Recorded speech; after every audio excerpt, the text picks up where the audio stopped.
So things are definitely heating up very fast here, guys. So apparently, the exiled prince of Iran has sent a message to Trump.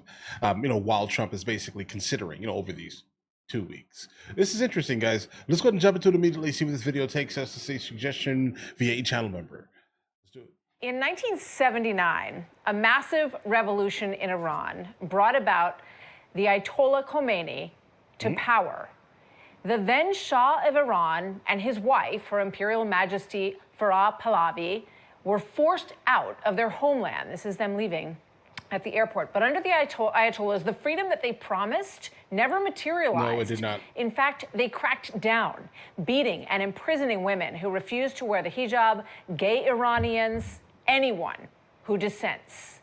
Now the son of the late Shah, His Royal Highness Reza Pahlavi, who has been in exile, is advocating for a new future for Iran. He says he believes that the moment is now. He posted this on social media, quote, "The Islamic Republic has reached its end. It is in the process of collapsing. Khomeini, like a frightened rat, has gone into hiding underground and has lost control of the situation. Yeah, I wouldn't hide underground, bro. What has begun is irreversible." I spoke with him moments ago, the exiled Crown Prince of Iran. Here's our talk. Let's go. Crown Prince, thank you very much for joining us at this historic moment in time. It's good to have you with us. Good afternoon, Martha. Good to be with you as well. Tell me, first of all, Crown Prince, what is your understanding of what is actually the situation on the ground right now in Iran? The latest report that we have had, Martha, is that the control apparatus of the regime is almost collapsing. And we see more and more of that reports that are coming to us from personnel within the military or intelligence that says so, that it's really falling apart much faster than it was, let's say, last week. The problem, however, is that the regime has cut off the nation from any communication, internet, and even landlines are down. Families that are trying to figure out what's happening to their loved ones cannot communicate. And I hope that we can overcome this problem very soon so the nation is not detached or unable to communicate, which, as you know, is crucial for anything that needs to be done. The regime is so desperate that it's now taking this initiative to impede on the process. But I know we will overcome this. It's a big challenge. And my compatriots are extremely resilient. Many of them have stood, in Tehran, besides those who have left the capital city. And their resolve is amazing. Their courage is really amazing. Yeah, guys, they would definitely have to be very, very brave, as any type of opposition to the Ayatollahs or the mullahs generally will kind of leave you in the grave here, guys. It's a shout out to them that despite all the hardship, they believe that this time victory is near. And we need that courage and that moral support that the world needs to also give us, that this time they're going to be on our side rather than continue thinking that this regime will ever provide a solution. Historic opportunity to put an end to all the problems, not just the nuclear threat, but every other thing that has been associated with this regime ever since it took over. And I think my compatriots have proven that despite the threats, despite the repression, despite being executed, besides being tortured, besides being shot in the eye, they're still in the streets, standing firm, and hopefully at some point the world will say, now it's time for us to step in and allow for this process to take its natural course, help the Iranian people overcome this regime, because everybody, as a result, will benefit, not just... Yeah, guys, I definitely do think that he's right here in this context. I think the smartest thing in the world would be to allow kind of the people themselves to kind of come up with something that makes sense for them. I absolutely am not interested in like the installation of a foreign leader, even this guy right here, for example. He's been gone for a little bit too long. He does not truthfully understand the culture any longer. It's slightly different than when his parents basically ran things. And keep in mind, America would love for this guy to be the one to take over. I'm telling you right now, they would love, because again, what was the relationship between Iran and the United States of America before that specific instance? Guys, it was decent. Just my compatriots, of course, but the I rebels think many took over. People around the world will understand how different a different Iran could be for all of us. We know that President Trump is currently considering the use of a bunker buster bomb on the Fordo facility in Iran, which is believed to have a nuclear facility buried deep into the ground. What would you say to President Trump as he considers that option? One of the concerns that often is associated with hitting nuclear facilities is the risk of radiation. That could be something very important to contemplate. I hope it doesn't get to this point. I think there's enough damage done to the regime without having to take it to the next level. But if the objective finally is for this regime to completely collapse, the better element, much stronger than a bomb and much more effective, are the people themselves. I'll tell you something, Martha. In the past 48 hours, and of course even before that, but especially as a result of this latest campaign, many elements within the military have reached out to me. They're communicating the fact that they're ready to defect. They're ready to peel away from the regime.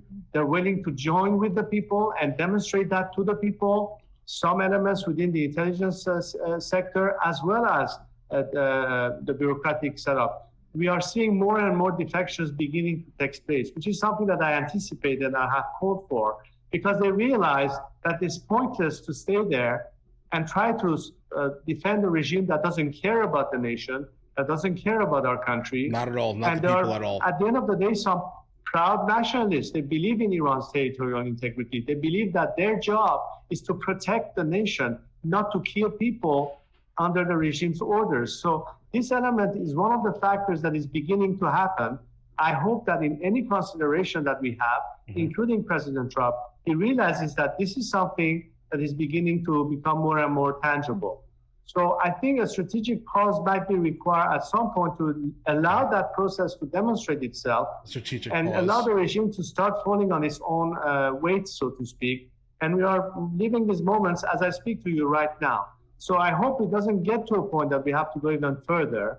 But again, I'm not a military strategist, nor am I an advisor to the president. I'm just telling you that Iranians would hope that instead of our country being targeted militarily, and as painful as it is as a patriot to see that my country has been attacked, and I've always thought that we should try to avoid at the most possible such confrontation, just because diplomacy has failed, and instead allow for the process of change at the hand of the people themselves to take place.